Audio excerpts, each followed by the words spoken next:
Tout récemment, un jeu virtuel en ligne appelé Legendary a été lancé.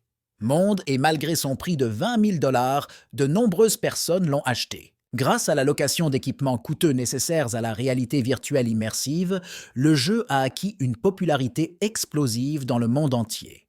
L'immense popularité du jeu a conduit à l'émergence de Dark Gamers. Ils gagnaient leur vie en accomplissant diverses quêtes et en vendant divers objets, ce qui était une profession assez distinguée. Par conséquent, un gars nommé John a également décidé d'acheter ce jeu et de se plonger dans le monde virtuel. Le personnage lui ressemblait beaucoup et possédait de bonnes compétences pour un tel début. Pendant tout ce temps, il cherchait un journal dans lequel la quête était très importante. Il rayonnait de joie de le retrouver dans un tel endroit. Même les gens du quartier avaient peur de sa réaction face à une telle découverte. John a recherché cette quête pendant près de 2 mois, ne mangeant que des nouilles instantanées. Il était très important pour lui, car il pouvait rapporter beaucoup d'argent. Il a décidé que lorsqu'il recevrait le prix, il s'achèterait le riz dont il rêvait depuis si longtemps. Mais il semble que ce ne soit pas le cas cette fois-ci, car vous devez quand même payer la location du matériel. Je me demande si l'objet de récompense sera en mesure de couvrir de telles dépenses ou non. John se sentait même un peu triste de ne pas pouvoir goûter le riz tant attendu. Donc tout espoir était de recevoir la récompense. Soudain, un joueur s'est approché de John et lui a demandé pourquoi il se tenait là. Après cela, les récompenses qu'il a reçues et la tâche de retrouver un homme nommé Ricardo ont été affichées sur son moniteur. Et à côté de lui sont apparues des chaussures qui, en règle générale, sont portées au niveau 50. Un autre joueur lui a demandé s'il voulait les prendre pour lui, ce à quoi John a répondu qu'il les prendrait avec plaisir. Connus sous le nom de Skylords, ces S-bots sont fabriqués à partir de la peau d'une wyvern blanche. Ce type de chaussure est rare. Mais même si John transfère ses bottes dans la section « Commerce de marchandises », il ne recevra que 800 $. C'était bien peu après 2 mois d'efforts dans ce match. Ce joueur l'a nargué en disant que cela ne couvrirait même pas le coût de la location de l'équipement et que John n'aurait même pas assez à manger. Alors John a décidé d'avoir une conversation sérieuse avec lui. Il était en colère de ne pas lui avoir dit dès le début que c'était une récompense pour la tâche. Mais il lui a répondu qu'il n'y a pas de récompense spécifique pour de telles tâches. Dans ce cas, c'est aléatoire. Et finalement, j'ai décidé de demander si John se souvient de ce qui se passe en séance de comportement agressif envers les PNJ. John l'a oublié et plusieurs gardes ont couru vers lui pour l'arrêter. Il est devenu tellement frustré par le coup de la vie qu'il a complètement oublié qu'il était dans le coup. Donc était condamné à 60 minutes de prison pour avoir attaqué un PNJ. Il s'ennuyait et ne savait pas quoi faire pendant toute l'heure. Il décida de se reposer et d'attendre cette heure dans le monde réel. Cet événement l'a rendu fou et John ne savait pas quoi faire ensuite. Il a donc décidé de vérifier le prix actuel de ces chaussures sur le marché. Il s'est rendu dans la section des enchères où il doit saisir le nom de l'article pour connaître son prix. John a saisi le nom et a pu trouver des informations pertinentes. Il a estimé que le prix du marché était de 200 $. C'est bien plus que ce que le PNJ a dit. Il n'avait pas d'autre choix que de négocier, alors il a décidé de le faire maintenant. Mais le mieux dans tout cela, c'est qu'il se mette à la chasse aux mains ou quelque chose comme ça. Même s'il collectionne et vend diverses choses, il ne gagne que 500 $ par mois. Soudain, il remarqua qu'il y avait un objet unique sur le site. C'était un énorme golem de pierre. John a décroché le jackpot à l'improviste. On l'appelait aussi le golem du croissant de lune car il devient beaucoup plus fort la nuit que le jour. Ce golem coûte 30 000 $. Le niveau d'âme du golem est très élevé. Le vendre pour une telle somme a été un grand succès pour John, même s'il ne s'agissait que d'un objet virtuel. John n'a pas remarqué qu'une heure entière s'était écoulée et il a reçu une notification du jeu concernant sa sortie. Par conséquent, il est revenu avec impatience à ce jeu. Il décide de rendre visite à un forgeron nommé Ricardo et de lui apporter ses affaires à réparer. Ricardo lui a demandé pourquoi John mettait autant de temps à terminer la quête. Mais John lui a demandé de ne plus poser de questions à ce sujet. Il aimait les quêtes cachées, mais maintenant elles donnent des récompenses inutiles pour les avoir accomplies. Ricardo était au courant, mais pour une raison quelconque, il n'en a pas parlé à John. Les affaires du gars peuvent être réparées rapidement, mais cela coûtera assez cher. John n'était pas pressé, il pouvait donc attendre aussi longtemps qu'il le voulait. De plus, il a demandé d'améliorer son armure au maximum.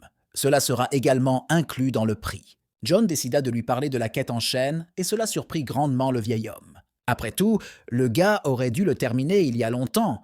Mais au lieu de cela, il le manquait constamment. Mais le forgeron était occupé à réparer l'armure. Il était comme un oracle qui s'intéressait à l'Antiquité et aux matériaux de diverses armes, et notamment à la création d'un golem. Le royaume tout entier était concentré sur la création de ces créatures, et si John lui apportait les matériaux nécessaires pour créer un golem, il le récompenserait en conséquence. John accepta cette quête, et son activation fut affichée sur le panneau. Il y avait également une limitation selon laquelle le coût d'achat des objets et des réparations était triplé avant de terminer la quête. John voulait à nouveau poser des questions sur le matériau, ce qu'il pouvait être, mais le forgeron était un PNJ et ne pouvait pas lui expliquer clairement. Le gars lui a demandé d'expliquer à quoi cela ressemblerait au moins. Il lui a montré son petit doigt et lui a dit qu'il ferait à peu près cette taille. Le matériau sera également constitué d'un matériau noir brillant. John a été choqué par cela. Ensuite, il a décidé de demander d'où vient ce matériau à partir duquel le forgeron fabriquera les golems. Ricardo lui a dit que le matériel se trouvait au château de Dalan. Si John a de la chance, il pourra le trouver rapidement et recevoir une récompense appropriée pour cela. Avant de partir, John a décidé d'ouvrir le panneau et de sauvegarder cette quête dans un dossier important, puisque cette tâche était obligatoire. Et la première chose qu'il doit faire est d'aller au château de Dalan. Mais il craignait que cela ne dure encore 2 mois. Ayant pris confiance, il s'y rend néanmoins. En chemin, il devra tuer des monstres de bas niveau pour acquérir de l'expérience. Après avoir parcouru un long chemin, il put enfin atteindre ce château. Le château de Dalan était le plus grand de ce jeu et tout le monde voulait le visiter au moins une fois. La grande taille du château effrayait John, car il ne savait pas comment on pouvait trouver ici un si petit matériel. Le gars est venu ici le matin, lorsque les rayons du soleil illuminaient les tours du château. Il a franchi la porte principale comme tous les gens ordinaires. Une fois à l'intérieur, il commença à réfléchir à la façon dont il pourrait trouver une si petite chose. Tout d'abord, il s'est approché du garçon et lui a posé des questions sur cet objet. Mais il a répondu qu'il n'avait rien vu de tel. Ensuite, il s'est approché du poissonnier et lui a demandé la même chose, mais on lui a répondu qu'il ne vendait pas ce genre de choses. Il commença à interroger les chevaliers, mais eux non plus ne savaient rien de ce genre de choses. Soudain, un garçon qui avait beaucoup entendu parler de ce matériel accourut vers lui. Il a même nommé le forgeron et a déclaré qu'il avait beaucoup entendu parler du cœur de l'arme légendaire. Le garçon l'a emmené chez un vieil homme qui connaissait le forgeron Ricardo. Le vieil homme savait que John cherchait quelque chose d'important pour son forgeron. John lui a demandé de lui dire où se trouvait ce matériel. Le vieil homme ne savait pas exactement où il se trouvait, mais il dit à John de traverser la porte nord, où se trouvait un ruisseau appelé Fairy Brook, et où des matériaux précieux devraient être trouvés. John était heureux d'entendre de telles informations et remercia le vieil homme pour cela. Mais il lui fallait encore connaître l'emplacement exact de ce ruisseau, puisqu'il n'était pas local et que le vieil homme l'avait marqué sur la carte. John l'a remercié pour cela également. Le vieil homme était heureux qu'un gars aussi joyeux se tourne vers lui. Ce voyage ne devrait pas durer tout mois comme le précédent. Mais si cela continue encore quelques mois, il devra devenir un Dark Gamer. En approchant de la porte nord, les gardes ont décidé de ne plus le laisser passer. Le passage était interdit. En raison du grand danger, on ne pouvait y arriver que sur invitation. Mais John a dit qu'il avait déjà chassé là-bas et lui a demandé de le laisser y aller. Mais ils répétèrent encore une fois qu'il était impossible d'y entrer et le menacèrent de prison, l'effrayant ainsi. Les gardes ont également déclaré que les nouveaux arrivants devraient en informer le gouvernement du château. Mais John ne désespéra pas et commença à réfléchir à un plan pour entrer à l'intérieur. Il a compris comment faire. Il ne nous reste plus qu'à attendre que les gardes terminent leur quart de travail. À ce moment-là, John est revenu dans le monde réel et a décidé de faire une pause dans le jeu. Il devait terminer la quête le plus rapidement possible et cela était audacieuse dans ses pensées. Il était sûr que cette quête n'était pas destinée qu'à lui. Il s'est intéressé à la manière de le compléter rapidement et a commencé à le rechercher sur Internet. Mais il n'y avait rien derrière les résultats de la recherche. Il était très furieux du fait qu'il n'y avait absolument aucune information à ce sujet nulle part. Il semble que cette quête n'était destinée qu'à une journée et qu'il était inutile de chercher des indices sur Internet. Si tel est le SIA, alors John doit être en première place, sinon il est le seul à pouvoir recevoir les récompenses de la quête. Quoi qu'il arrive, il doit terminer la quête le plus rapidement possible. C'est la seule chance de changer votre vie. Fort de cette motivation, il a décidé de revenir au jeu et de se faufiler entre les gardes. Il essaya de le faire tranquillement pour que même une souris ne le remarque pas. Mais il semble qu'il n'ait pas réussi à le faire et les gardes l'ont remarqué. Ils coururent immédiatement vers John pour l'arrêter et l'empêcher de passer de l'autre côté. Mais John a réussi à sauter du mur de l'autre côté et à se rapprocher de son objectif. Malheureusement, les gardes l'y attendaient et ont couru vers lui pour l'arrêter. John n'avait d'autre choix que de les fuir rapidement. Les gardes le suivirent dans les profondeurs de la forêt, appelant des renforts. Mais Michael a réussi à les déjouer et à grimper à un arbre. Seasgar étaient des PNJ, mais ce qui était étrange, c'était qu'ils étaient trop persistants. Les gardes sont partis à sa recherche. John sauta de l'arbre et se demanda où aller ensuite. Même si les gardes étaient des PNJ, il était toujours difficile de leur échapper. Cependant, il est arrivé sain et sauf dans la zone nord du château de Dalan, à savoir le ruisseau des fées. En marchant plus loin, il vit un panneau indiquant une quête répétée. Il y était dit que le capitaine de la garde pourrait le récompenser s'il attrapait 30 fées qui vivaient dans cette zone. John y réfléchit et décida de se lancer dans cette quête. Je viens d'en apprendre davantage sur ce territoire. Voyant les fées, il sortit son épée et commença à les attaquer. Ils étaient faibles, alors John s'en est facilement occupé. Mais les fées voulaient le prendre en grand nombre. Même depuis la clandestinité, elles décidèrent de l'attaquer. Tant de temps s'était écoulé. Pour John, cette quête semblait être un défi sans fin. Mais il était comme ça, alors il a continué à tuer 16 créatures avec facilité. Pour ses victoires, il a reçu divers objets tels qu'une dent de fée, un casque de fée et bien plus encore. Ils ont volé certains objets aux gens, alors John faisait une bonne action dans une certaine mesure. Et c'est pourquoi il s'est battu avec eux toute la nuit. Le soleil était déjà visible et John venait de terminer la bataille. Il était très fatigué et décida de s'asseoir pour se reposer un peu. C'était vraiment un nombre dégoûtant de fées qu'il avait tué une fois. Et maintenant, son inventaire était complètement rempli. Pour lui, tous les objets qu'il avait reçus à la suite de la bataille lui semblaient inutiles. Sauf une chose, cet objet était similaire au matériau dont un forgeron avait besoin. Cette pierre s'appelle le cœur non identifié. Elle appartenait à la récompense pour avoir terminé la quête. Pourtant, ce n'est pas en vain qu'il a rencontré ses enfants qui lui répondaient au vieil homme. John était très heureux de cette découverte. Finalement, il trouva ce qu'il cherchait depuis tout ce temps. Vers midi, John rentra chez le forgeron Ricardo. Il ne pouvait plus attendre le résultat de son test. Tout s'est passé pendant très longtemps. Le forgeron l'examina soigneusement, comme un diamant précieux. Il doit s'assurer que John a apporté ce matériel ou non. Le gars était de plus en plus en colère à ce sujet. Il ne pouvait pas attendre éternellement. Mais le forgeron fredonnait simplement et continuait à regarder cette pierre. La patience de John s'est épuisée, effrayant ainsi le forgeron. Il lui demanda combien de temps le forgeron allait examiner ce matériau. Si Ricardo ne savait pas quoi en faire, il pouvait simplement marquer la quête comme terminée et donner la récompense à John. Le forgeron a déclaré que même la technologie moderne ne serait pas en mesure de déterminer le type de cette pierre. L'objet doit être créé à partir de magie ancienne.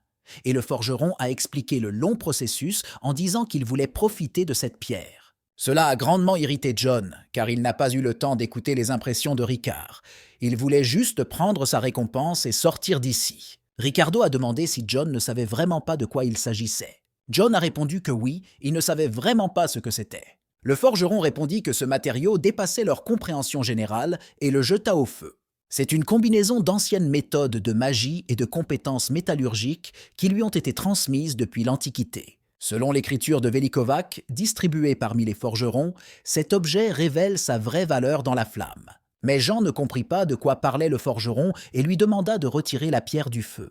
Le forgeron rit en retour et le traita d'ami impatient. Il vous suffit d'attendre que le forgeron termine son travail et sorte du feu le résultat. Le forgeron a retiré le matériel. John a été surpris de voir qu'il s'est transformé en un très beau cube. C'était sa récompense. Ricardo lui a dit de toucher ce cube. Il ne faisait pas chaud, donc il ne devrait y avoir aucun problème. Le cube était un accessoire magique important. John ne s'en est pas encore rendu compte, mais il comprendra bientôt son caractère unique. En récompense de la quête, il a reçu un cube unique non identifié. Le forgeron sourit gentiment et dit que ce cube appartenait maintenant à John. Laissez cet artefact l'aider dans son futur voyage. Et finalement, ils se sont dit au revoir et le gars est parti en quête d'aventure. Le plus intéressant est que John ne savait pas quoi faire de ce cube. Il l'a touché, mordu, mais rien ne s'est passé. Ce serait bien s'il interrogeait le forgeron Ricardo à ce sujet, mais il ne voulait pas y retourner. Ensuite, il pensa pouvoir trouver des informations dans le monde réel, mais se souvint que c'était impossible. Le problème est que cet article ne pouvait pas être vendu, c'était sa particularité. Soudain, le cube s'est activé et des rayons rouges ont commencé à en briller dans différentes directions. Finalement, au moins quelque chose a fonctionné. L'espace entier était rempli d'éclairs rouges qui émanaient du centre du cube. Des yeux étaient visibles à l'intérieur de l'éclair. Il n'était clairement pas humain. Il semblait que c'était le véritable pouvoir du cube, sur lequel le forgeron gardait le silence. L'éclair s'estompa lentement et une petite créature ressemblant à un gnome apparut.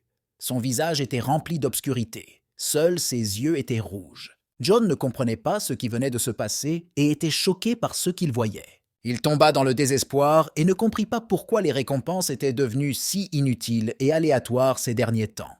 Pourtant, John s'est intéressé à ce qu'il était et a commencé à l'examiner en détail.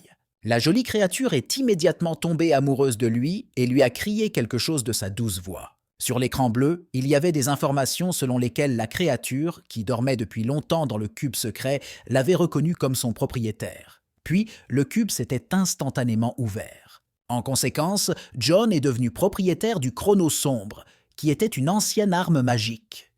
Cela signifiait qu'il pouvait le vendre pour une somme très importante. C'était un véritable jackpot pour John. Il le regardait et ne pouvait détourner le regard.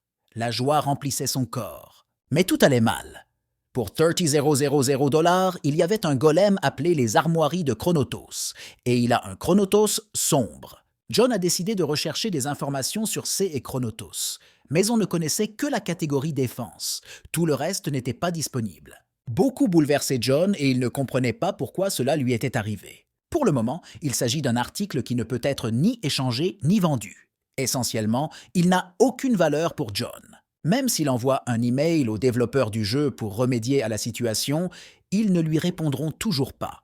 Les développeurs répondront si la demande est liée à un problème avec le compte lui-même. Mais John pensait que ces chronotos possédaient des compétences particulières et pourraient l'aider à l'avenir. Et la première chose à faire est d'augmenter son niveau. Pour ce faire, ils se sont rendus dans une forêt au sous-bois verdoyant. Il s'agit d'un domaine de chasse du 20e niveau. À cet endroit, on pouvait voir divers monstres qui avaient deux objectifs, tuer et manger à mort. Ils eurent du temps libre et commencèrent à manger. Mais des invités non invités sont venus vers eux pour améliorer leur niveau. John voulait voir ce que ce type pouvait faire et lui a dit d'attaquer ces monstres. La base de monstres voisine a été horrifiée lorsqu'elle a vu de loin ce qui se passait. John a remarqué que CC Chronoto avait une assez bonne dynamique pour un tel départ. Il veillera à ce que son bébé obtienne suffisamment de reconnaissance et de renommée dans ce jeu. Le gars lui a dit comment et quoi faire dans cette bataille. Chronotos a parfaitement accompli les tâches qui lui étaient assignées. Pour les monstres, c'était un invité non invité qui interrompait leur repas. Il ne pardonne pas ça. Les monstres ne pouvaient pas comprendre comment une si petite créature avait osé les attaquer. Il semble que Chronotos se dirige vers une mort certaine. Mais quand il a libéré des éclairs rouges de son corps, les monstres en ont immédiatement eu peur et étaient sur le point de fuir le champ de bataille. Mais Chronotos ne le leur permet pas et porte le premier coup puissant au visage du monstre. John a reçu une notification indiquant que son camarade avait acquis la compétence de lancer au combat. Cela a rendu le gars très heureux, il était sur la bonne voie. Mais il semble que la force du coup du Chronotos n'ait pas été très forte. Le monstre venait de tomber au sol et était toujours conscient. Chronotos s'est avéré si courageux qu'il a osé se moquer des monstres en leur donnant des coups de pied. Mais l'enfant ne comprenait pas une chose. Les monstres n'avaient pas encore été vaincus et un tel comportement ne ferait que provoquer leur colère. Le monstre était sérieux et ne pouvait pas permettre qu'on se moque ainsi de lui et de sa fierté.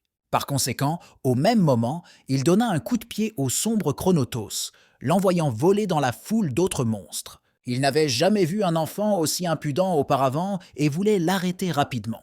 John ne pouvait pas laisser son Chronotos mourir, il a donc dû intervenir. Il était en colère et lui a demandé d'arrêter de battre son bébé, sinon la situation serait bien pire pour les monstres. Les monstres ne l'écoutèrent pas et John décida de tous les tuer. Ce n'était pas difficile pour lui, alors il l'a fait rapidement. Il était important pour le gars que son bébé aille bien, mais son apparence n'était pas la meilleure. Après un tel combat, il y avait de nombreuses égratignures et contusions. Chronotos a essayé de lui répondre quelque chose, mais John ne pouvait pas comprendre s'il allait bien ou non. Et afin de reprendre des forces, les sombres Chronotos décidèrent de dormir sur leurs deux oreilles.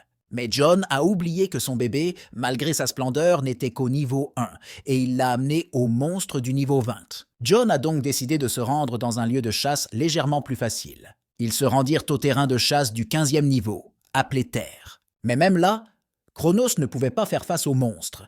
Ils l'ont attaqué en foule, l'empêchant ainsi de bouger. Ensuite, ils se rendirent dans les 12 terres de chasse des buffles d'eau.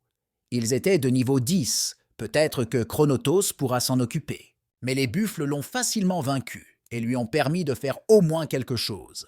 Ils sont allés au niveau 5 sur le terrain de chasse de Rotaine Fox. Mais le bébé ne voulait pas se battre avec eux, car ces renards étaient très mignons et prenaient soin de lui avec tendresse. John était en colère contre lui et il n'avait pas d'autre choix. Ils se rendirent au premier niveau d'un terrain de chasse appelé Yoka Prairie Rabbit. Mais même là, Chronotos ne pouvait rien faire.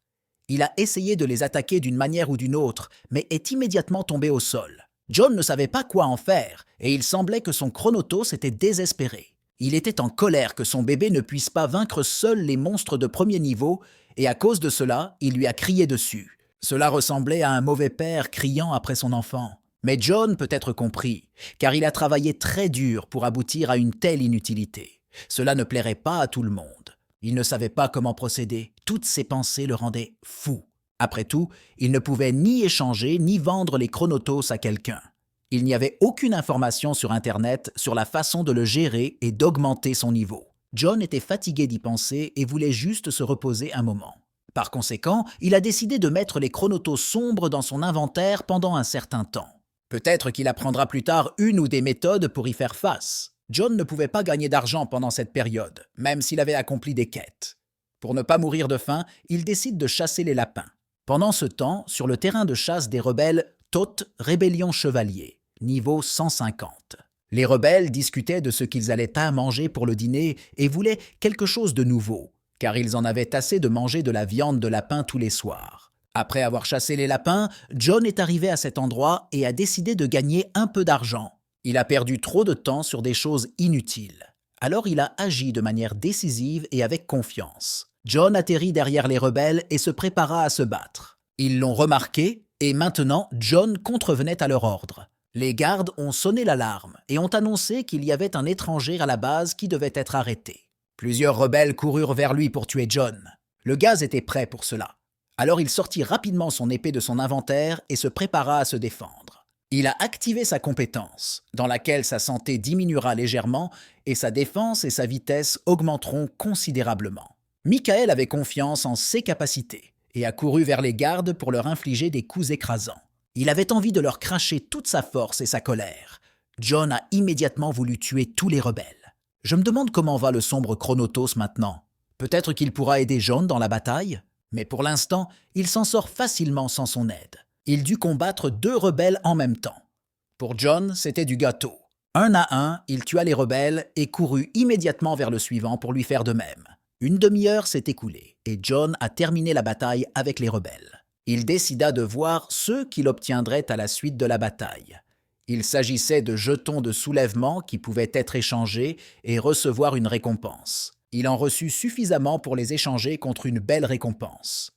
John était fatigué et devait se rendre au village pour vider son inventaire avant que les monstres n'apparaissent. Dans le village, tout est comme d'habitude. Les gens boivent, les gardes maintiennent l'ordre. Il y avait aussi ceux qui ne dormaient pas de la nuit et mangeaient toute la journée. Les enfants étaient très bruyants ici. Ils devaient trouver un magasin où ils pourraient échanger des objets contre une récompense. Ils ne pensaient pas que le village était si grand et que les gens ici étaient si bruyants. John a trouvé ce magasin et y est immédiatement entré. Pour commencer, il a mis sur la table ceux qu'il avait reçus aujourd'hui à la suite de la bataille contre les rebelles. Le vendeur du magasin a commencé à les examiner attentivement.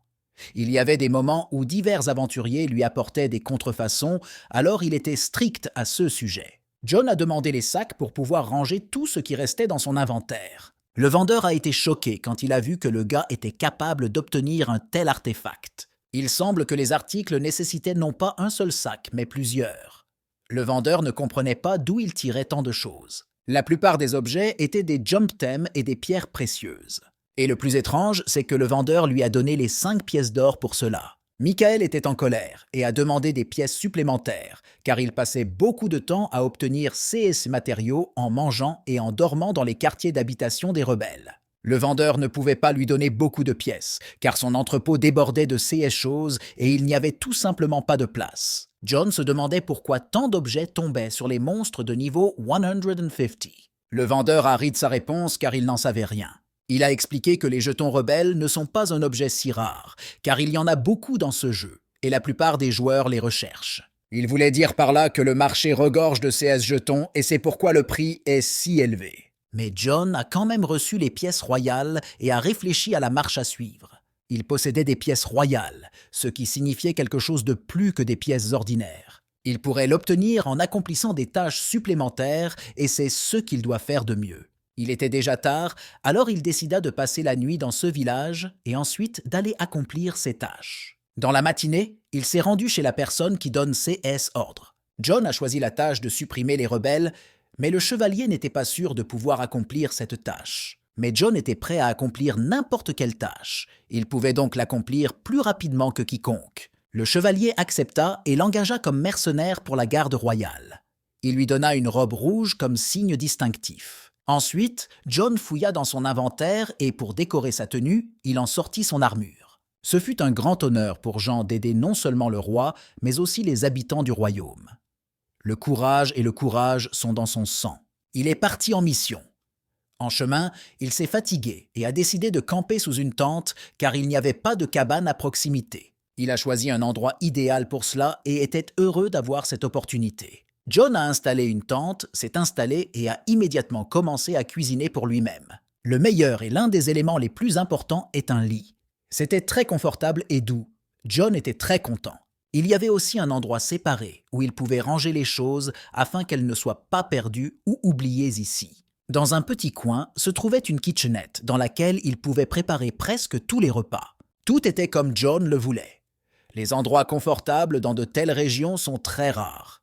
Et il a décidé d'accomplir la tâche lentement mais efficacement. Le premier jour, il trouva la base de la milice et les vainquit facilement. Le deuxième jour, il a incendié plusieurs bases de milices, obtenant ainsi beaucoup de matériel. Le troisième jour se passa de la même manière. Les milices furent vaincues sur le coup. Une fois les combats terminés, il a rassemblé toutes les récompenses dans un sac qui a failli éclater d'une telle quantité. Il est sûr que pour tant de récompenses, il recevra beaucoup de pièces royales. John a ouvert son inventaire et y a mis tous ses jump thems. Alors qu'il essayait de tout mettre de côté, quelque chose l'arrêta un instant. Quelque chose lui semblait étrange. John a regardé son niveau et il n'a augmenté qu'à 135. Tout son travail a été perdu. C'était peut-être un problème de jeu ou quelque chose comme ça. Il ne comprenait pas pourquoi on lui donnait si peu d'expérience, car il était un mercenaire et devrait, en théorie, en recevoir beaucoup plus. John était très en colère et ne trouvait pas les mots justes pour décrire cette situation. Mais c'est peut-être son petit ami qui a emporté presque toute l'expérience. Il l'a donc sorti de son inventaire et a décidé d'examiner ses caractéristiques. Après ce qu'il a vu, John a été choqué. Il ne pouvait pas croire que le sombre Chronomantos soit capable de monter de niveau si rapidement. À ce stade, il était déjà au niveau 15. Peut-être que le bébé pourra aider John dans d'autres combats et révéler son potentiel. Cela signifiait également que John partageait désormais ses expériences avec lui. Il ne semblait pas beaucoup apprécier. Le sombre chronomante s'approcha de lui et lui toucha la jambe. Il le regardait comme s'il était sa mère, et John n'aimait pas ça et lui demandait de ne pas le regarder comme ça. La nuit vint. Les loups qui n'avaient pas encore dormi hurlèrent à la lune. Il y avait une atmosphère calme. Le feu brûlait toujours, après avoir cuisiné de délicieux plats, personne ne voulait l'éteindre. Il était temps d'aller se coucher, mais John et ses chronotos n'avaient pas le temps de dormir. Le gars ne savait pas comment l'utiliser à des fins utiles. Il ne pouvait que voler de l'expérience, mais pas aider à tuer divers monstres. Le bébé ne pouvait même pas utiliser les fonctions de base comme un animal de compagnie. Mais John est trop gentil et ne peut pas l'abandonner à son sort. Il l'a nommé Charlie. Il se comportait comme un enfant explorant ce monde et appréciant diverses petites choses. Il a assez joué avec une brindille et a fouillé le sac de jetons en rebelle.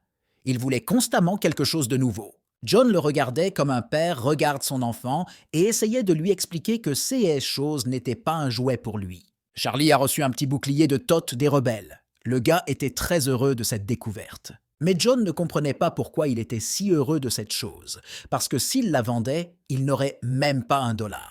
Avec une brindille et un bouclier dans les mains, Charlie ressemblait à un Spartiate. John nous a permis de jouer pendant qu'il était temps.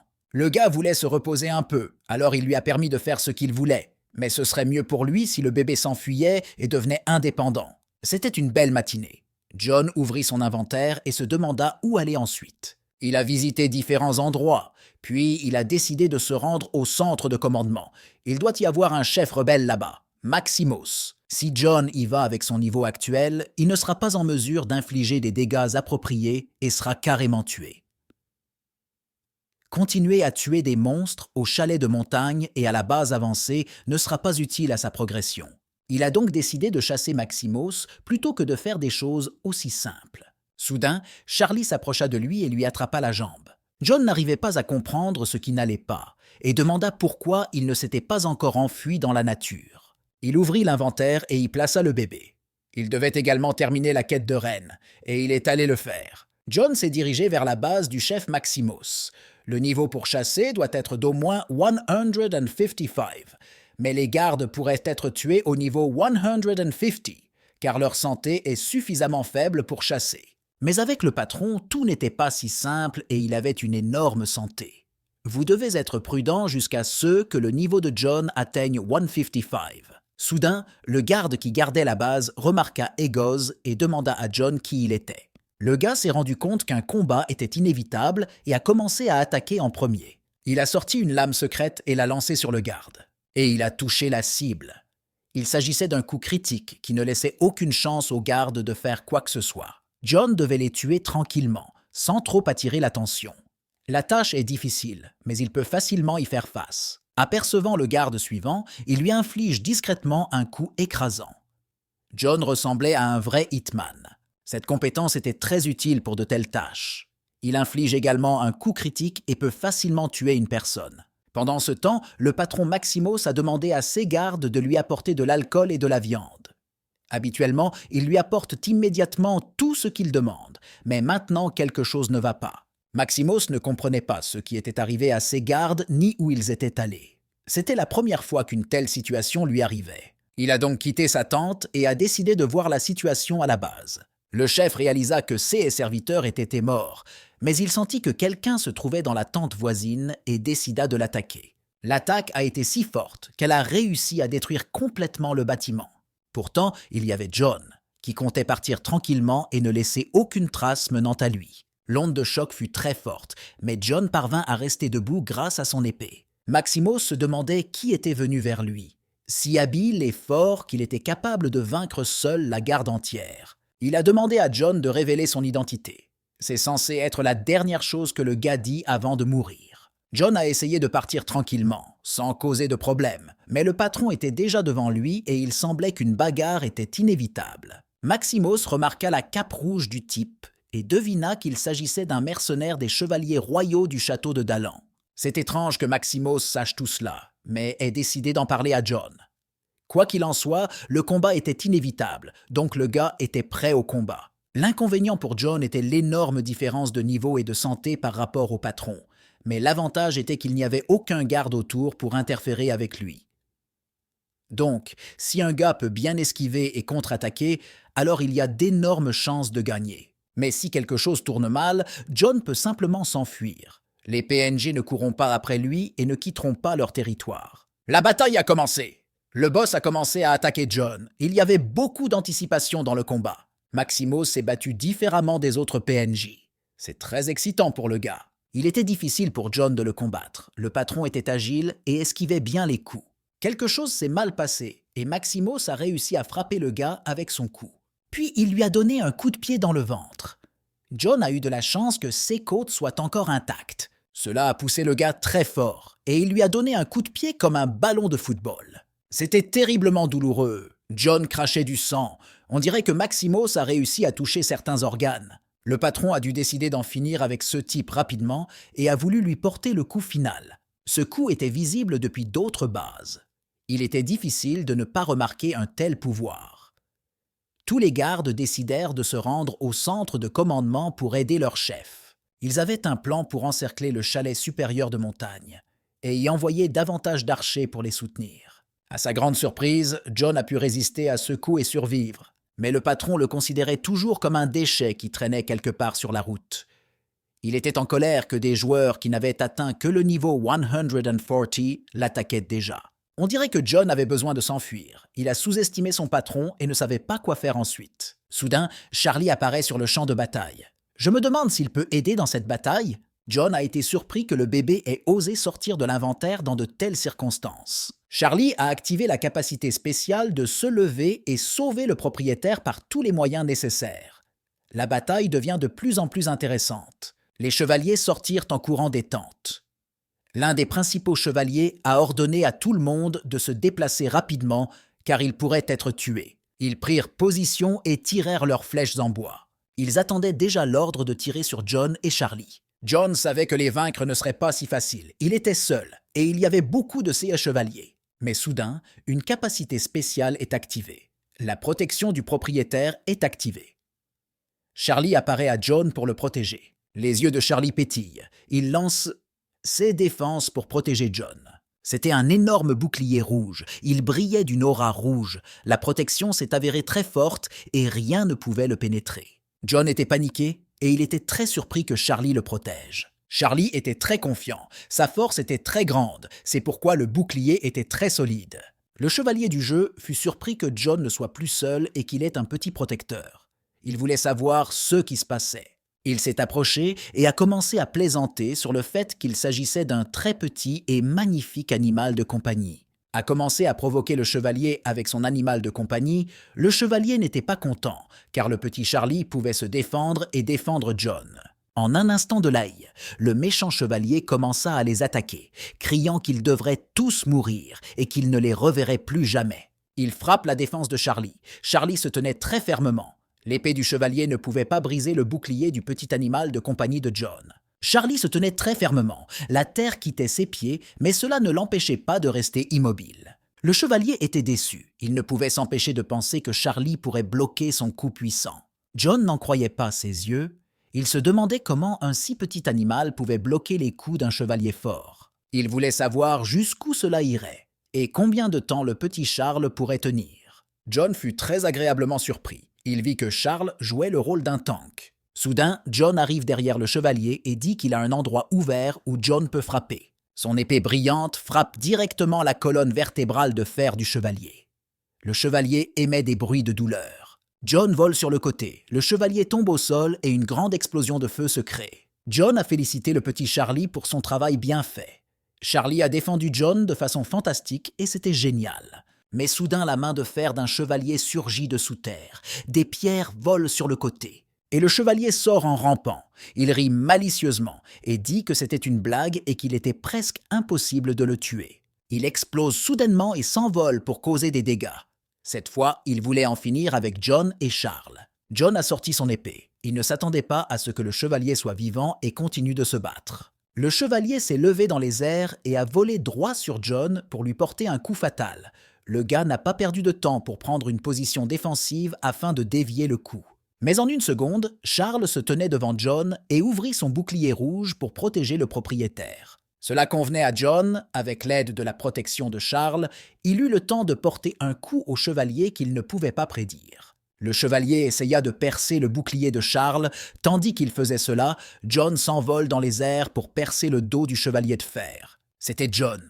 Ses yeux brillaient de magie rouge. Il était furieux et prêt à détruire le chevalier. L'épée dégage une sphère rouge. Le chevalier reçoit un coup dans le dos, le faisant commencer à tomber au sol. Mais c'était une manœuvre trompeuse de la part du chevalier. Il se retourne et frappe brusquement John et il s'envole de quelques mètres. John était concentré sur le combat. Il a sorti une autre épée. C'était la dernière épée qu'il pouvait utiliser. Grâce à la vitesse de John, il saisit l'épée directement dans son ventre, faisant couler son sang comme une rivière. Le chevalier a fondu en larmes parce qu'il ne voulait pas mourir. Il a dit à John qu'il était vraiment un idiot et après cela, il a disparu dans les airs. John se tenait avec son épée levée et regardait le ciel. Le ciel était couvert d'une aura bleue à cause du fait que le chevalier avait été vaincu. Soudain, un coffre apparaît. C'était un cadeau du chevalier vaincu. John était heureux de le voir. Les chevaliers aux flèches tirées ordonnèrent à John et Charlie de se tourner vers eux. Des flèches l'ont volé dans le dos de John. et il a couru très vite pour sauver le coffre cadeau qu'il avait reçu. Charlie ne dormit pas et prit une position défensive, plaçant un bouclier devant le visage de John.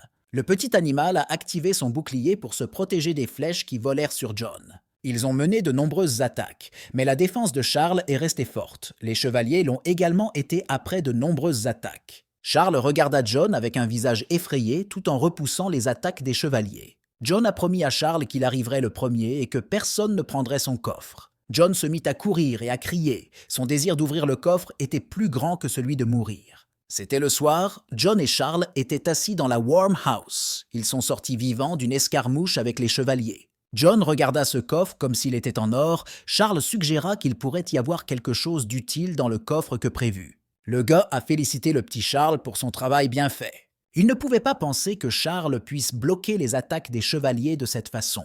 John a ouvert le coffre et a vu que le butin était très étonnant, ce qui ne pouvait que plaire au gars. Il s'agit de la protection du dragon. Bien que d'après les rumeurs selon lesquelles il serait constitué d'écailles de dragon, les écailles recouvrent complètement toute l'armure, créant ainsi la protection la plus solide. Il a eu beaucoup plus de cadeaux. Le gars n'a pas encore pu mettre l'armure de dragon, mais il pourra bientôt la mettre. Le gars a également reçu une grosse balle rouge avec laquelle il peut porter un coup puissant. Il était heureux de recevoir de tels cadeaux. Cela signifiait qu'ils avaient terminé la tâche et qu'ils devaient rentrer. John était très sûr de lui, il se demandait si la quête était terminée. Eh bien, tout à coup, un chevalier avec un insigne dans les mains est apparu devant le visage de John. Le gars a pensé que c'était un bug, mais personne n'a pu lui donner de réponse. Le chevalier de fer leva la main pour saluer John. John fut choqué par l'apparence du chevalier. Le chevalier serre John dans ses bras en lui serrant la poitrine. Le gars écuma la bouche et lui demande d'arrêter d'appuyer sur sa poitrine. Il dit à Jean qu'il voulait se rebeller avec lui, mais qu'il n'avait pas le droit de disposer de l'insigne en raison de la loyauté du royaume. Le chevalier conseilla à Jean de prendre l'insigne et de se rendre à l'administration du royaume, et il recevrait une récompense qui confirmerait ses efforts. Jean s'approcha de l'administration du royaume. Le gars est entré dans l'administration, il a vu des chevaliers debout, communiquant ou combattant comme dans une salle d'entraînement. Il vit deux chevaliers furieux l'un contre l'autre. Était-ce très bruyant là-bas? Cela ressemblait à un bureau du gouvernement. Tout à coup, il aperçoit le chef de ce bureau, c'était un homme barbu qui regardait John. S'ils donnent beaucoup de récompenses, leur valeur diminuera plusieurs fois et ils ne seront pas utiles. C'était une fille aux gros seins et vêtue d'un manteau. Elle avait l'air très sévère et stricte. John a vu la façon dont cette femme le regardait et il s'est demandé pourquoi elle le regardait. Elle ressemblait à une joueuse commune. Le gars a donné à l'un des gardes un porte-clés à regarder. Le garde ne pouvait pas donner de récompense pour cette chose. Mais le gars a été surpris et il s'est demandé si le garde distribuait des récompenses pour une raison. Mais soudain, le chef de l'administration du royaume arriva. Il demanda si Jean partait. Il s'appelle Ricardo. Le gars a effacé les notifications dans le système. Ricardo a demandé à lui montrer le badge qu'il avait apporté. John pose un porte-clés sur la table. Il se demandait ce que Ricardo dirait. Ricardo a dit à son assistant qu'il était stupide, que de tels badges sont précieux et valent la peine d'être acceptés. Le gars a demandé si Ricardo pouvait prendre son badge. Ricardo a montré un like avec son pouce, ce qui signifiait qu'elle échangeait le porte-clés contre des récompenses. Tout à coup, le gars a été entouré de messages du système et ses mérites royaux ont augmenté de tout 000 et il a également reçu le titre d'assassin rebelle. Ricardo a été le premier chevalier royal, il a dit au gars que son potentiel était important. Il a demandé à John de revenir quand il serait grand, car il lui confierait une mission importante. Le gars a dû travailler dur pour obtenir la première place. Soudain, le gars entend une fille en capuche s'approcher du porte-clés et commencer à parler de son porte-clés. Il pensait que cette femme avait aussi ce porte-clés. Ricardo a déclaré qu'il n'attribuerait qu'un insigne pour cela. Sans cet insigne, cela ne sert à rien de l'approcher. S'il travaille avec cette femme, il aura alors une chance de passer plus rapidement à la tâche suivante. Le gars attendait que cette femme cagoulée s'assoie, mais elle était en retard pour une raison quelconque et n'est pas sortie. Il voit que cette femme était déjà sortie dans la rue depuis longtemps et il s'étonne de ne pas l'avoir remarquée. Le gars a vu que la fille avait le même badge que lui et il lui a proposé une tâche commune, c'est une chasse commune lors d'une fête. Elle a regardé sur le côté et n'a pas répondu. John voulait qu'elle se tourne vers lui et lui donne une réponse, mais elle s'est contentée de marcher. John voulait tomber à travers la terre parce que les femmes ne l'ont jamais ignoré. Il l'a convaincu qu'il ne voulait pas flirter avec elle. Le gars était bouleversé et il s'est couché parce qu'il devait chasser demain. C'était l'emplacement de la Terre sombre. Pour vivre ici, le niveau recommandé doit être compris entre le niveau 120 et le niveau 150. Cet endroit est un terrain de chasse où le soleil ne se couche jamais. Le niveau recommandé est 120. En fait, même un utilisateur de niveau 150 rencontrera de légères difficultés. S'il est acculé, il sera sans aide. Il ne mourra pas sur cette terre. Le gaz a compris que cela pouvait être dangereux pour lui en ce moment, mais il n'y avait plus d'endroit où il pouvait acquérir rapidement de l'expérience. Le gars doit terminer rapidement le 3e travail afin de maintenir la progression de la mission du royaume.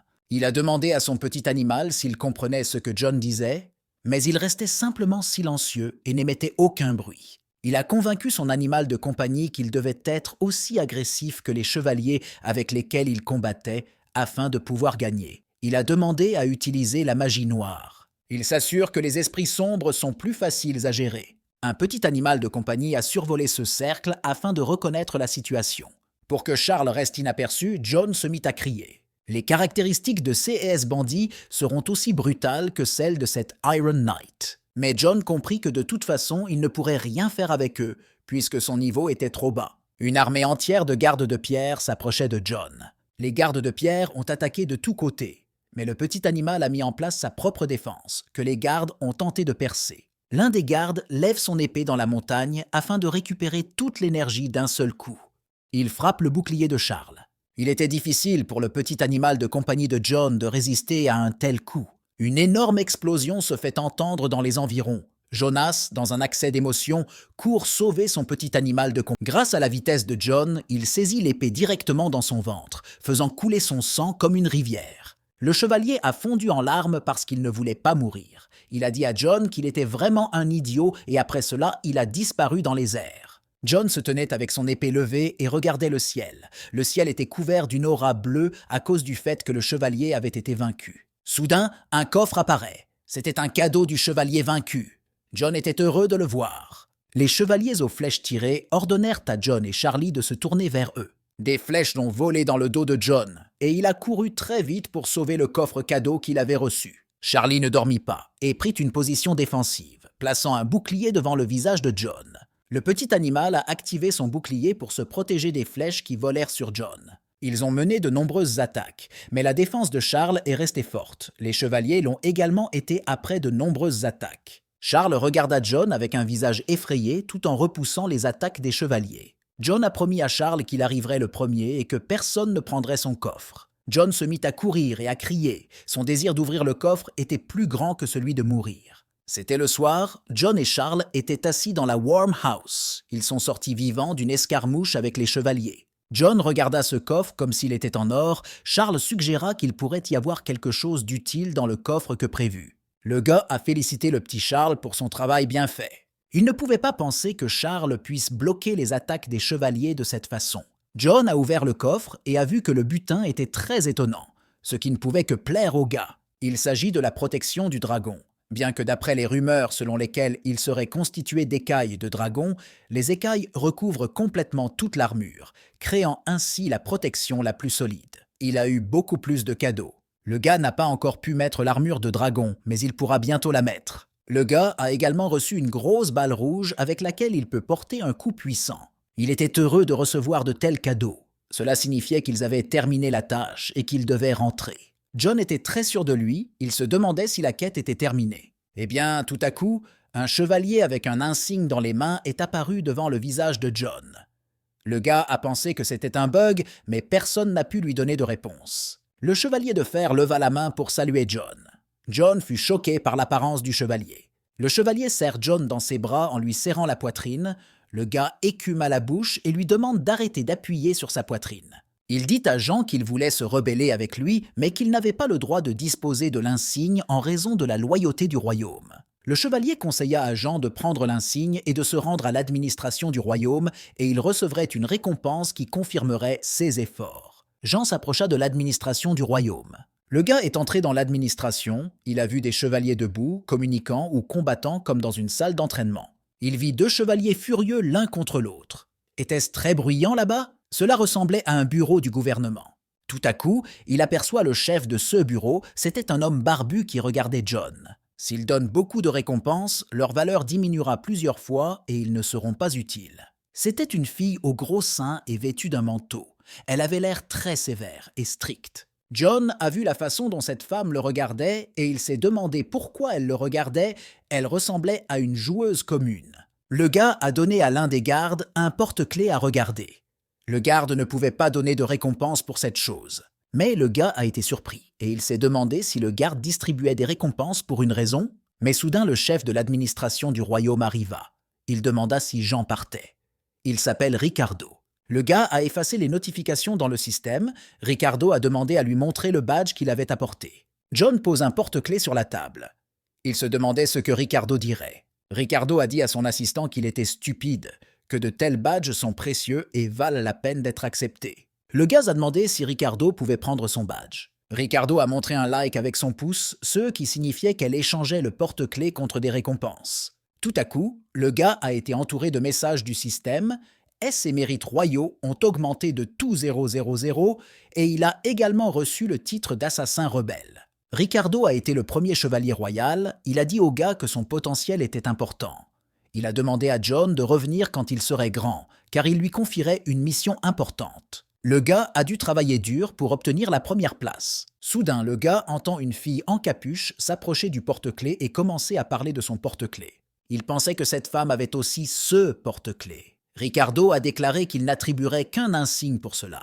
Sans cet insigne, cela ne sert à rien de l'approcher. S'il travaille avec cette femme, il aura alors une chance de passer plus rapidement à la tâche suivante. Le gars attendait que cette femme cagoulée s'assoie, mais elle était en retard pour une raison quelconque et n'est pas sortie. Il voit que cette femme était déjà sortie dans la rue depuis longtemps et il s'étonne de ne pas l'avoir remarquée. Le gars a vu que la fille avait le même badge que lui et il lui a proposé une tâche commune, c'est une chasse commune lors d'une fête. Elle a regardé sur le côté et n'a pas répondu. John voulait qu'elle se tourne vers lui et lui donne une réponse, mais elle s'est contentée de marcher. John voulait tomber à travers la terre parce que les femmes ne l'ont jamais ignoré. Il l'a convaincue qu'il ne voulait pas flirter avec elle.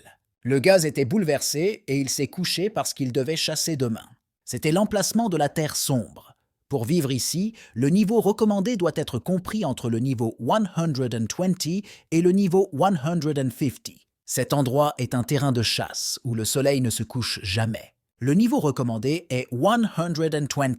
En fait, même un utilisateur de niveau 150 rencontrera de légères difficultés. S'il est acculé, il sera sans aide. Il ne mourra pas sur cette terre. Le gars a compris que cela pouvait être dangereux pour lui en ce moment. Mais il n'y avait plus d'endroit où il pouvait acquérir rapidement de l'expérience. Le gars doit terminer rapidement le 3e travail afin de maintenir la progression de la mission du royaume. Il a demandé à son petit animal s'il comprenait ce que John disait, mais il restait simplement silencieux et n'émettait aucun bruit. Il a convaincu son animal de compagnie qu'il devait être aussi agressif que les chevaliers avec lesquels il combattait afin de pouvoir gagner. Il a demandé à utiliser la magie noire. Il s'assure que les esprits sombres sont plus faciles à gérer. Un petit animal de compagnie a survolé ce cercle afin de reconnaître la situation. Pour que Charles reste inaperçu, John se mit à crier. Les caractéristiques de C&S Bandit seront aussi brutales que celles de cet Iron Knight. Mais John comprit que de toute façon, il ne pourrait rien faire avec eux, puisque son niveau était trop bas. Une armée entière de gardes de pierre s'approchait de John. Les gardes de pierre ont attaqué de tous côtés. Mais le petit animal a mis en place sa propre défense, que les gardes ont tenté de percer. L'un des gardes lève son épée dans la montagne afin de récupérer toute l'énergie d'un seul coup. Il frappe le bouclier de Charles. Il était difficile pour le petit animal de compagnie de John de résister à un tel coup. Une énorme explosion se fait entendre dans les environs. Jonas, dans un accès d'émotion, court sauver son petit animal de compagnie. Grâce à la vitesse de John, il saisit l'épée directement dans son ventre, faisant couler son sang comme une rivière. Le chevalier a fondu en larmes parce qu'il ne voulait pas mourir. Il a dit à John qu'il était vraiment un idiot et après cela, il a disparu dans les airs. John se tenait avec son épée levée et regardait le ciel. Le ciel était couvert d'une aura bleue à cause du fait que le chevalier avait été vaincu. Soudain, un coffre apparaît. C'était un cadeau du chevalier vaincu. John était heureux de le voir. Les chevaliers aux flèches tirées ordonnèrent à John et Charlie de se tourner vers eux. Des flèches ont volé dans le dos de John, et il a couru très vite pour sauver le coffre cadeau qu'il avait reçu. Charlie ne dormit pas et prit une position défensive, plaçant un bouclier devant le visage de John.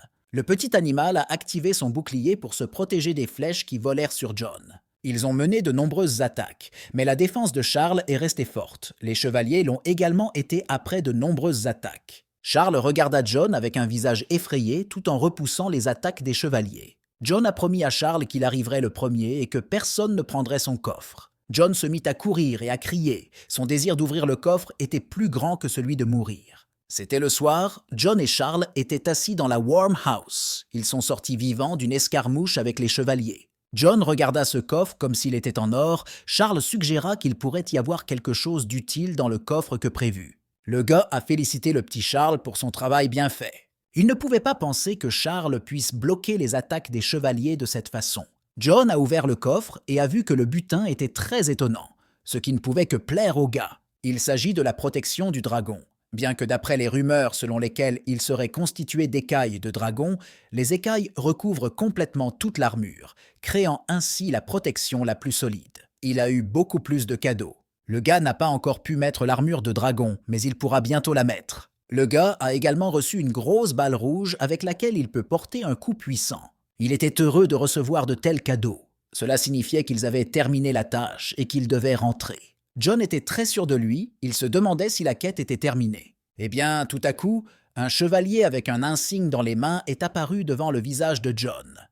Le gars a pensé que c'était un bug, mais personne n'a pu lui donner de réponse. Le chevalier de fer leva la main pour saluer John. John fut choqué par l'apparence du chevalier. Le chevalier serre John dans ses bras en lui serrant la poitrine. Le gars écume à la bouche et lui demande d'arrêter d'appuyer sur sa poitrine. Il dit à Jean qu'il voulait se rebeller avec lui, mais qu'il n'avait pas le droit de disposer de l'insigne en raison de la loyauté du royaume.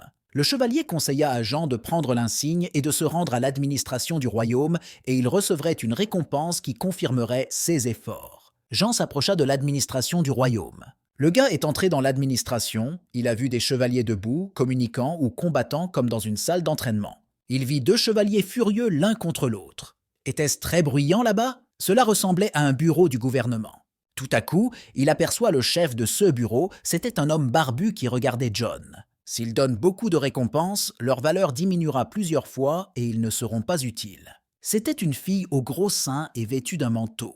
Elle avait l'air très sévère et stricte. John a vu la façon dont cette femme le regardait et il s'est demandé pourquoi elle le regardait. Elle ressemblait à une joueuse commune. Le gars a donné à l'un des gardes un porte-clés à regarder. Le garde ne pouvait pas donner de récompense pour cette chose. Mais le gars a été surpris et il s'est demandé si le garde distribuait des récompenses pour une raison. Mais soudain, le chef de l'administration du royaume arriva. Il demanda si Jean partait. Il s'appelle Ricardo. Le gars a effacé les notifications dans le système. Ricardo a demandé à lui montrer le badge qu'il avait apporté. John pose un porte-clés sur la table. Il se demandait ce que Ricardo dirait. Ricardo a dit à son assistant qu'il était stupide, que de tels badges sont précieux et valent la peine d'être acceptés. Le gars a demandé si Ricardo pouvait prendre son badge. Ricardo a montré un like avec son pouce, ce qui signifiait qu'elle échangeait le porte-clés contre des récompenses. Tout à coup, le gars a été entouré de messages du système. Ses mérites royaux ont augmenté de tout 000 et il a également reçu le titre d'assassin rebelle. Ricardo a été le premier chevalier royal, il a dit au gars que son potentiel était important. Il a demandé à John de revenir quand il serait grand, car il lui confierait une mission importante. Le gars a dû travailler dur pour obtenir la première place. Soudain, le gars entend une fille en capuche s'approcher du porte-clés et commencer à parler de son porte-clés. Il pensait que cette femme avait aussi ce porte-clés. Ricardo a déclaré qu'il n'attribuerait qu'un insigne pour cela. Sans cet insigne, cela ne sert à rien de l'approcher. S'il travaille avec cette femme, il aura alors une chance de passer plus rapidement à la tâche suivante. Le gars attendait que cette femme cagoulée s'assoie, mais elle était en retard pour une raison quelconque et n'est pas sortie. Il voit que cette femme était déjà sortie dans la rue depuis longtemps et il s'étonne de ne pas l'avoir remarquée. Le gars a vu que la fille avait le même badge que lui et il lui a proposé une tâche commune, c'est une chasse commune lors d'une fête. Elle a regardé sur le côté et n'a pas répondu. John voulait qu'elle se tourne vers lui et lui donne une réponse, mais elle s'est contentée de marcher. John voulait tomber à travers la terre parce que les femmes ne l'ont jamais ignoré. Il l'a convaincue qu'il ne voulait pas flirter avec elle. Le gars était bouleversé et il s'est couché parce qu'il devait chasser demain. C'était l'emplacement de la terre sombre. Pour vivre ici, le niveau recommandé doit être compris entre le niveau 120 et le niveau 150. Cet endroit est un terrain de chasse où le soleil ne se couche jamais. Le niveau recommandé est 120. En fait, même un utilisateur de niveau 150 rencontrera de légères difficultés. S'il est acculé, il sera sans aide. Il ne mourra pas sur cette terre. Le gaz a compris que cela pouvait être dangereux pour lui en ce moment. Mais il n'y avait plus d'endroit où il pouvait acquérir rapidement de l'expérience. Le gars doit terminer rapidement le 3e travail afin de maintenir la progression de la mission du royaume. Il a demandé à son petit animal s'il comprenait ce que John disait, mais il restait simplement silencieux et n'émettait aucun bruit. Il a convaincu son animal de compagnie qu'il devait être aussi agressif que les chevaliers avec lesquels il combattait afin de pouvoir gagner. Il a demandé à utiliser la magie noire. Il s'assure que les esprits sombres sont plus faciles à gérer. Un petit animal de compagnie a survolé ce cercle afin de reconnaître la situation. Pour que Charles reste inaperçu, John se mit à crier. Les caractéristiques de C&S Bandit seront aussi brutales que celles de cet Iron Knight. Mais John comprit que de toute façon, il ne pourrait rien faire avec eux, puisque son niveau était trop bas. Une armée entière de gardes de pierre s'approchait de John. Les gardes de pierre ont attaqué de tous côtés, mais le petit animal a mis en place sa propre défense, que les gardes ont tenté de percer. L'un des gardes lève son épée dans la montagne afin de récupérer toute l'énergie d'un seul coup. Il frappe le bouclier de Charles. Il était difficile pour le petit animal de compagnie de John de résister à un tel coup. Une énorme explosion se fait entendre dans les environs. Jonas, dans un accès d'émotion, court sauver son petit animal de compagnie.